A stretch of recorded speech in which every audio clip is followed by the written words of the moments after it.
अच्छा देखिए, इस पूरे आंदोलन पे मेरा बड़ा एकदम सिलसिलेवार है। ओंकार जी, मेरा दावा है कि अभी ज्यादातर लोगों को मालूम ही नहीं कि किसानों ने मांगे क्या रखी। कल पिछले 2 दिन में मैं कम से कम आधा दर्जन चैनल पे एक बात कहता आया हूं, और सब लोग मुझसे पूछते रहे कि आप ऐसा क्यों कह रहे हैं। मैंने कहा कि भाई, समझौते की कोई गुंजाइश ही नहीं। तो बोले क्यों नहीं गुंजाइश? अपने गुंजाइश इसलिए नहीं है कि आंदोलन समझौते की नीयत से हो ही नहीं रहा है ना। ये जान के इसमें डिमांड ऐसे रखेंगे कि समझौता होना, वो झड़प चाहते हैं। वो चुनाव के पहले झड़प चाहते हैं। अब आप जरा सुने, मैं अपने दर्शकों को बता दें, जरा सुने, मतलब रोंगटे खड़े कर देने वाली डिमांड है इनकी। पहली डिमांड इनकी है कि साहब, किसानों को 10,000 रुपए की पेंशन चाहिए। उनको सरकारी नौकरों की तरह पेंशन चाहिए। दूसरी डिमांड ये है कि साहब, सारे कर्जे माफ हो जाए, बिजली कर्जा माफ हो जाए, बीज का कर्जा माफ हो जाए, सारे कर्जे माफ हो जाए। तीसरी डिमांड ये, अब पूरी बात मुझे दीजिएगा, समय दीजिएगा, मैं बहुत इसको सिलसिलेवार बता जी रहा हाँ, हूँ। जी हाँ। तीसरी जी हाँ, डिमांड जी ये है कि साहब, बीमे का सारा पैसा, पूरी फसल का बीमा कराया जाए और उसका सारा पैसा सरकार दे। चौथी डिमांड ये है कि साहब, अभी 22 उत्पादों का एमएसपी मिलता है, तो क्या 22 नहीं, 100%, चाहे हम घास उगाएं उसको भी एमएसपी मिलना चाहिए, हम सरपत उगाएं उसका भी एमएसपी मिलना चाहिए। पांचवी डिमांड तो और भी मजेदार है। ये अब देखिए, ये सबसे इंपॉर्टेंट पॉइंट है उनका। पहला ये है, वो कह रहे साहब, हमको आप सब्सिडी बढ़ा दीजिए। तो कहा कि सब्सिडी कैसे बढ़ा दें? डब्ल्यूटीओ ऑलरेडी सब्सिडी बढ़ाने से रोक रहा है। तो क्या डब्ल्यूटीओ छोड़ दो, छोड़ दो डब्ल्यूटीओ। क्या क्या साहब, हमारे हमने दुनिया में ट्रीटीज कर रखी है, समझौते तोड़ दो। तो उन्होंने कहा भाई, हमारे जो समझौते हैं वो केवल खाने पीने की चीजों को लेके नहीं है, 1,000 चीजों के लिए। क्या आप डब्ल्यूटीओ ही छोड़ दो, खत्म बात, मेरी सब्सिडी बढ़ा दो। अब सब्सिडी में आप कितने लोगों को ये बात मालूम होगी कि किसानों को दी जा रही सब्सिडी इस देश की जीडीपी का 2% है। बहुत ध्यान से सुने, हमारा रक्षा बजट 1.7% है। ये रक्षा बजट से ज्यादा सब्सिडी ले रहे हैं हमसे। हमारा हेल्थ बजट, हमारा स्वास्थ्य बजट 2.1% है जीडीपी का। ये रक्षा बजट से ज्यादा और स्वास्थ्य बजट के बराबर सब्सिडी ले रहे हैं। इनको और सब्सिडी चाहिए, और इसके लिए कह रहे डब्ल्यूटीओ छोड़ दो। सोचे जरा।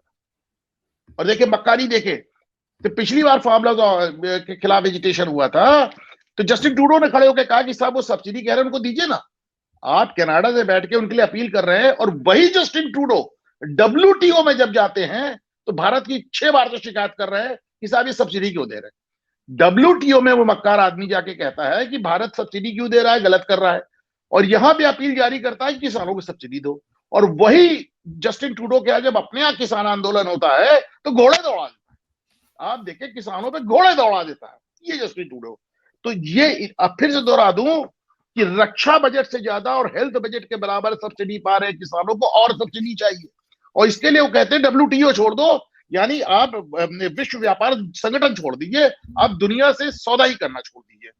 और देखें, बाहर से खाने पीने की जितनी चीजें आयात हो रही हैं, इनकी एक डिमांड ये है कि उस पर इतना हैवी ड्यूटी लगाया जाए कि सब बंद हो जाए, जिसमें सिर्फ हमारा सामान बिके। यानी दुनिया से व्यापारिक संबंध ही तोड़ लो। क्यों? क्योंकि पंजाब के किसानों को सब्सिडी देनी है, और किसी को दिक्कत नहीं, सिर्फ पंजाब के किसानों को सब्सिडी देनी है। इसलिए दुनिया से व्यापारिक संबंध ही खत्म कर दो।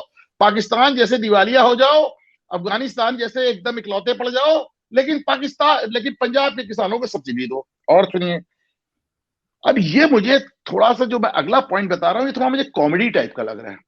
हम जानते हैं ओंकार जी की एक मनरेगा करके स्कीम है, जो ये कहती है कि हमारे गांव के जो लैंडलेस लेबरर्स हैं, जो जमीन से जिनके पास नहीं है या जिनके पास कम खेती है, उनको हम साल में 200 दिन 70 रुपया रोज की मजदूरी का काम देने की गारंटी। जिनके पास पैसे नहीं है, हम उनको साल में 200 दिन 70 रुपया रोज, यानी 21,000 रुपए महीने पे जॉब गारंटी मनरेगा देता है।